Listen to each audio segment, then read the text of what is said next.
কাশ্মীরের পাহাড় শান্তির গান গাইছে, কিন্তু সেই গান কি সত্যি শোনা যাচ্ছে?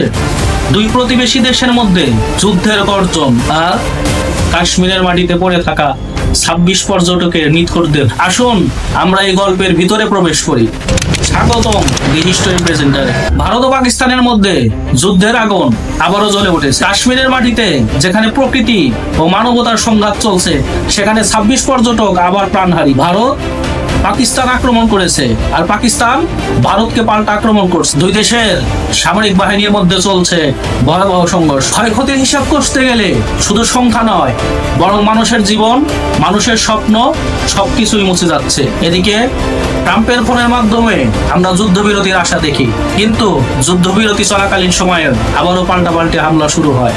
পাকিস্তান বলে ভারত আগে আক্রমণ করেছে, আর ভারত বলে পাকিস্তান আগে আক্রমণ করেছে। হঠাৎ করে ভারতের গোয়েন্দা অধিদপ্তরে পাকিস্তানের একটি গোপন অস্ত্র সম্পর্কে খবর আসে। ভারতীয় সেনারা এ খবরে পুরাই চিন্তায় পড়ে যায়। কেউ কেউ ধারণা করছে যে পাকিস্তানের কাছে এমন কিছু গোপন অস্ত্র রয়েছে যা এই যুদ্ধকে অনির্দিষ্টকালের জন্য চালিত করতে পারে। এই অস্পষ্ট ভবিষ্যতের ভয়ে ভারত প্রস্তুতি নিচ্ছে, কিন্তু পাকিস্তানও পাল্টা আক্রমণ করতে প্রস্তুত। বিশ্বের চোখে যুদ্ধবিরতি আসলে কি? ট্রাম্পের মধ্যস্থতায় যুদ্ধবিরতি সম্ভব হলেও কাশ্মীর সমস্যা এখন অমীমাংসিত। পানি চুক্তি থেকে পাকিস্তানের বিচ্ছিন্নতা সংঘাতের নতুন সম্ভাবনা তৈরি করছে। দুই দেশেরই জনগণের মধ্যে ক্ষিপ্ততা বাড়ছে, কিন্তু কেন? কারণ রাজনীতিবিদেরা ধর্মকে এজেন্ডা হিসেবে ব্যবহার করছে। ধর্মের নামে বিভাজন, আর সেই বিভাজনের ফলস্বরূপ মানুষের মধ্যে তৈরি হচ্ছে ঘৃণা। যুদ্ধের এই অন্ধকারে আমাদের কি আসলেই কিছু শেখার আছে? কাশ্মীরের মানুষ যারা শান্তি চান, তাদের কণ্ঠস্বর কি আমরা শুনতে পাই?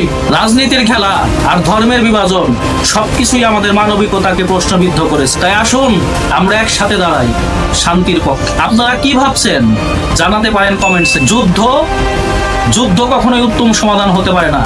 শান্তি, সহযোগিতা এবং ভালোবাসা এগুলোই আমাদের ভবিষ্যৎ। সময় এসেছে, আসুন সীমানাকে ছাড়াই, একে অপরকে ভালোবাসি। সামাজিক মাধ্যমে এই বার্তাগুলোকে ছড়িয়ে দিন। আওয়াজ তুলুন, আমরা শান্তি চাই। যুদ্ধ নিয়ে আপনি কি ভাবছেন তা আমাদের জানাতে পারেন। ভিডিওটি যদি ভালো লাগে তবে লাইক, শেয়ার এবং কমেন্টস করতে পারেন বন্ধুদের সাথে। ধন্যবাদ আমাদের সাথে থাকার জন্য।